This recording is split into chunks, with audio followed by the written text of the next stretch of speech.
Hey everybody, finally got enough questions to do Q&A video 3, so let's go ahead and get started. First off, a question that I really get a lot, and 3 people have asked it, and so let's in little different ways. So let's start with this one. Sergeant Noob asks, "What's your favorite fave game?" Viper6351 asks, "What's your favorite all-time game?" Super Mad Dog 98 asks, "What are your favorite games?" I can't really answer that, because I don't really have favorite games. I have some games that I just hold on really high level, others that I don't, and anything in between those. And, if you ask me by genre, what are some of my favorites, then I can name a few of them. But don't ask me to put them in any sort of order or anything, like a top 10 list or something like that. Just don't ask me to do that, because I really can't. There's just so many games that I really love playing, and I can't really figure out, do I want this one over this one, or all this kind of stuff. So that's kind of how it goes with the favorite all-time games kind of thing. But by genre, it gets a little easier to name a few of my favorites, but still, it's difficult. Moving on. AweInspiringTSH asks a question based on different media spectrum. Who are my favorite artists, including like musicians and bands, and what are my favorite films? Well, a lot of this is on my channel. You can just look there. But Queen is definitely my favorite band of all time. Freddie Mercury, amazing vocalist, as well as a phenomenal showman. And the entire band is just phenomenally talented, too. They've got great talent overall. And just some of the best songs ever made. I mean, if you haven't heard of Queen, there's probably something wrong with you. Because, they did We Will Rock You. They did We Are the Champions, Bohemian Rhapsody. And my personal favorite of theirs is one that nobody ever mentions, and that's The Show Must Go On, which pretty much takes everything that is Queen and smashes it together in a wonderful song. So, there you go with that. And I also like other stuff like, I'm a classic metal fan. By classic, I mean stuff like Black Sabbath, Led Zeppelin, if you really count it as metal. I'm kind of leery on that one. Metallica, that sort of thing. And with the modern stuff, it's got to be kind of like the classic stuff, but at the same time, it can not be. Like Linkin Park is technically considered metal, even though they really aren't. And I like them. I also like Disturbed, and that's about it, really. At least in terms of modern metal, so to speak. Unless you count Rammstein as metal, but they're more industrial than anything else. So overall, a lot of classic rock, a lot of orchestral stuff, especially the classical stuff like Mozart, Beethoven, that sort of thing. And then, of course, a little bit of 80s and 70s pop. Not much in that regard, but some of it. And mostly 80s pop, anyway. And then a random smattering of different music from today. It's all over the place. I like a little bit of hip-hop, not really rap, though. The only rap artist I've ever been able to actually like is Eminem for some reason. I don't really know why. But music, I'm all over the place. I like techno, electronica, all sorts of different genres. The only one that I absolutely positively despise and wish it would just go crawl in a hole and never exist is country music. I hate country music. It's horrible. It's insulting to the ears. And some modern pop is that way too. But anyway, I'm going off track again. As for films, I like a lot of westerns, especially spaghetti westerns, like the Sergio Leone films, especially. Sergio Leone, I should say. Ennio Morricone, phenomenal composer. And when you pair him up with Sergio Leone, you have amazing, just works of art, really. And that said, I'm also a fan of other stuff. I like Quentin Tarantino movies. The only one I didn't like so far is Reservoir Dogs. It didn't really appeal to me at all, but the other stuff I like. A lot of classic films I really like, especially like when it comes to horror movies. I have to be watching the older stuff, the stuff like, say, The Wolfman or the original Dracula or Nosferatu. I can't be watching the new stuff where it's just all blood and gore and stupidity and not really atmosphere and horror. And that kind of thing. The last horror movie, like the latest one that legitimately creeped me out, and I say creeped me out because it didn't really scare me, it just kind of had this nice atmosphere to it, and that was the original Halloween. that was in the 70s. Now, I didn't personally see it back then, but it's the latest horror movie that actually kind of creeped me out. I also like mysteries, all sorts of different things. Like The Illusionist, I really like The Illusionist. That was a great movie. And newer stuff that, if it's really imaginative, I like that too. Like Inception, I really liked Inception. I love District 9. Other stuff, not so much, like Avatar, I didn't really like that much. I'm a huge Star Wars fan, at least for the original 3 films.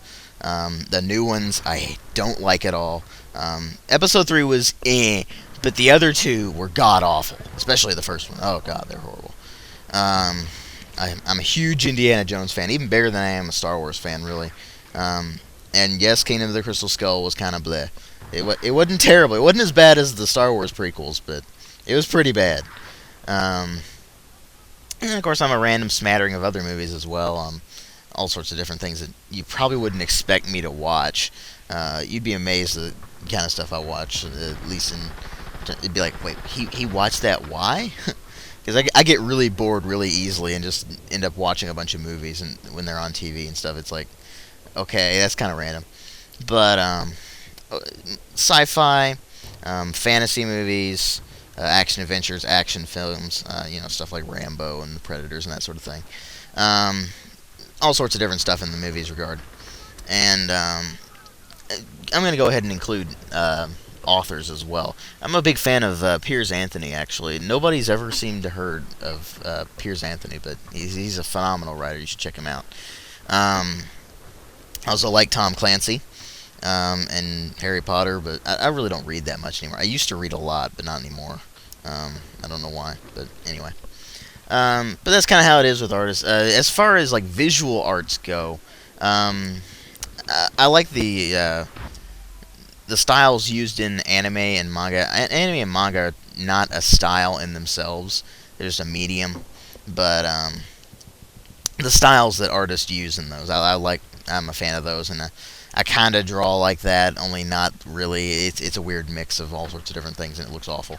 But anyway, that's kind of how art goes. I'm not really a big fan of visual arts that aren't really they don't put a lot of effort into. I'm not a big fan of CG stuff unless it's like digital paint, because that actually takes a lot of effort and a lot of skill to pull off very well. And if you're a fan of that stuff, you should check out Dan Levisi. He's Adonis on DeviantArt. He does amazing work. Truly just phenomenal digital painting. You should check it out. And he actually has a book out now called Last Man Standing, Kill Book of a Hitman, I think is what it's entitled. I know it's Last Man Standing, but I don't know what the rest of it is.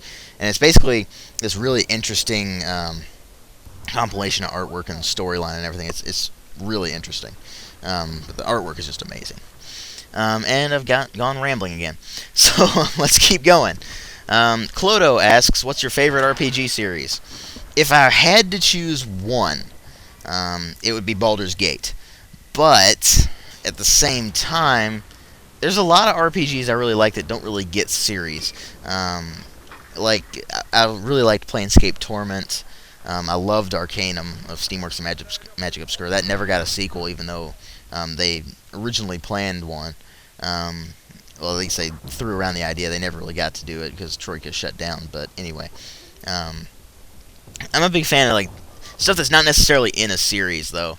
So it's kind of hard to really say that. But Baldur's Gate, and the problem with saying Baldur's Gate is I really consider it to be one entity. Both, if you combine Baldur's Gate 1 with 2 and Throne of Ball, they really are a saga. They're one continuous thing. They're not really two separate games and then an extra expansion pack. They really feel like they're one continuous thing. So it's kind of hard for me to do that. But Baldur's Gate would be the one. SYPHOFIGHTER asks, have you ever considered a voice acting job? Considered? Sure. Why not? But nobody's ever asked me to do one, so I just haven't. And that's the way that goes. I have done a little bit of novice acting, basically, where I just kind of did stuff in school and didn't really put much real effort into it. I mean, it was just kind of a thing that I did for fun, and I did okay, I guess. People tell me I'm a pretty good actor, but I really don't feel it. Anyway, Um, ybestone has two questions here. The first one is, do I consider myself a PC or a console gamer?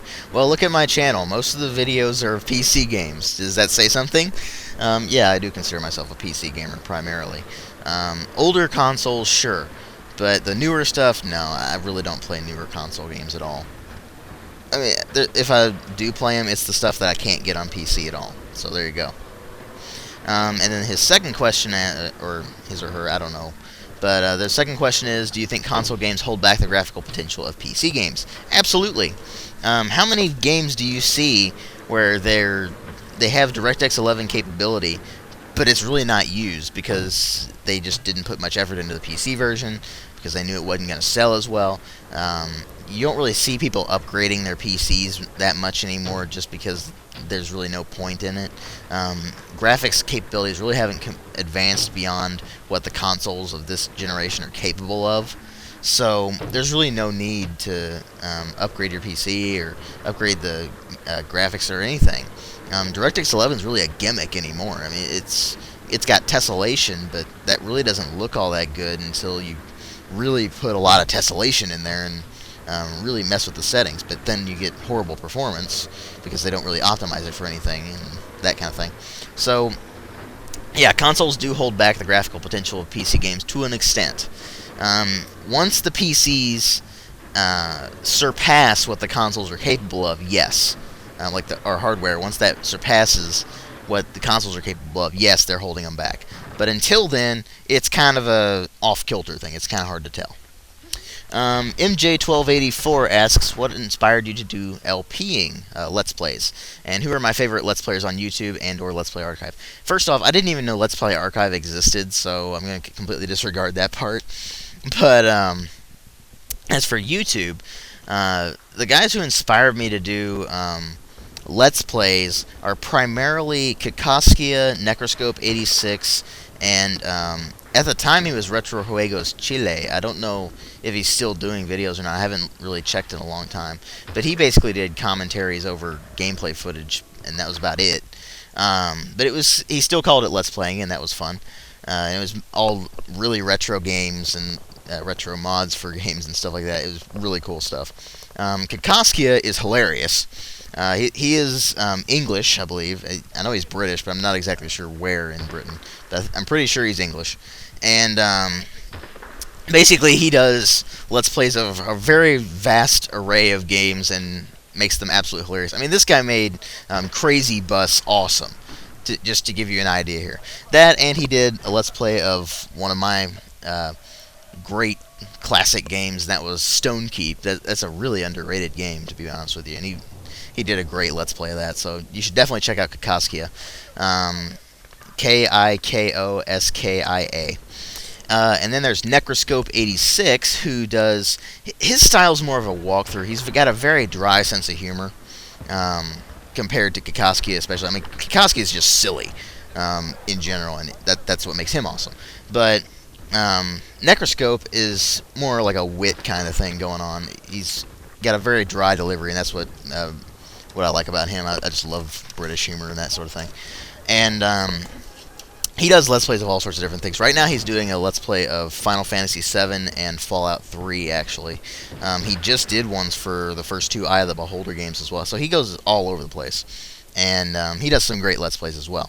And if you're looking for other great Let's Players to check out, Rizulka does a great job. She's Australian, and she does mostly edutainment titles and like kids titles from back in the day. And she's rather amusing as well. Apart from them, Halloween does a good job. Not exactly sure of his account name, but he does a good job with horror games. That's mostly what he plays. And and I've actually kind of inspired a few people to do Let's Plays as well, so you should check out Jouzze. He's an old friend of mine from back when I pretty much started gaming online, actually. And basically, he just did Let's Plays of Amnesia: The Dark Descent. He's doing one of Knights of the Old Republic 2, and of, I believe he's finishing up the Penumbra Overture one as well. So he's finished, and he's rather amusing, I must say. But and then there's also PieGuy48 who's starting to get into this too, and the way he does things, he does a Let's Play and then he reviews the game afterwards. So check those guys out too. And I'm rambling again. I'm sorry about that, folks. But almost done here. Jouzze Finn asks, can you do a rundown video about your game library? That would take a really, really long time. My games library is scattered all over the place in the house, so I'd need to compile it and everything. And so, until I move and get everything organized again, no, not going to do a rundown on my games library. I could do it for my Xbox and my GameCube, because they're all in one spot, and I don't have a lot of those. But as for PC, that would take a really, really long time. So, no, I'm not going to do that. Whiteblade9999 has 2 questions as well. First off, how do you feel about DRM, which is digital rights management? And that is a anti-piracy scheme that publishers have put together in the past 5 years or so. And that's where you hear about things like limited online activations. You have to be online to play the game. Ubisoft has some really horrible DRM.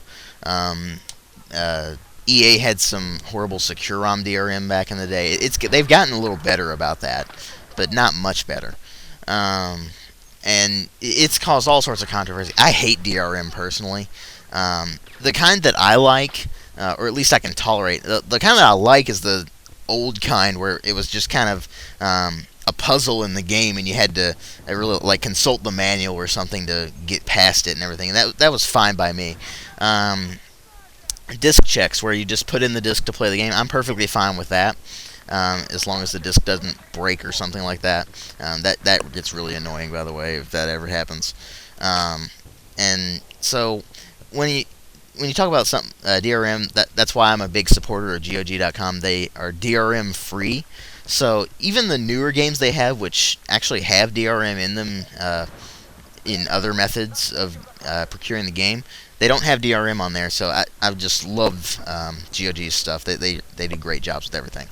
That, and they make stuff playable. And so, yeah, I hate DRM. It's that simple. And the second question is, and this goes for another person as well, what other hobbies do you have aside from gaming? And then Super Mad Dog 98 asks similar thing to what I do in my free time. And I'm all over the place with those. I do gaming, obviously. I also read some mangas. Not much anymore, really. I used to read a lot of novels, and I really don't do that anymore. I should get back into doing that, but I don't do it very much. I draw. I write, or at least try to. Creative writing, I mean, not like writing essays or anything, although I'd have to do that for classes anyway.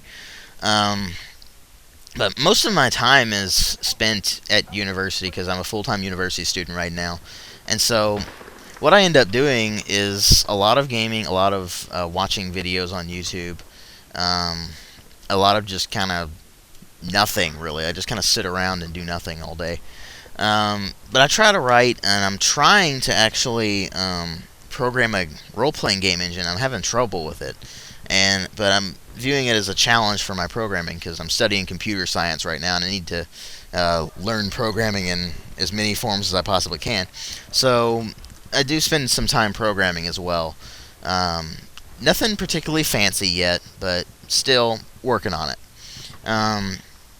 Apart from that, I don't really do a whole lot. I mean, I hang out with friends occasionally, but we're always kind of busy, and scattered all over the place, so I have problems with that. But other than that, I really don't have much that I do. I mean, I've tried to get into the D&D tabletop, but there's like nobody I know who is into the particular version I'm into, which I have the 3rd edition set, and nobody around me plays 3rd edition. They all play 4th edition, and that drives me nuts, because I hate 4th edition. But that's kind of what I do in my free time. I just kind of live easy, I guess you could say. But that's really about it. I really don't do all that much otherwise. I mean, I watch a lot of movies. I occasionally watch some TV, but not much other than NCIS, and that's about it. So I'm probably a very boring person compared to most other people. So there you go, folks. That was Q&A 3. And I'm already getting questions for Q&A 4, so keep asking questions. And this one got really long-winded, but that's okay. I had plenty of gameplay footage for it. Anyway, sorry about the long-winded one, but I don't know. It's probably actually my longest video so far, and I'm still rambling. But sorry about that. Excuse me. I'm a little bit sick right now.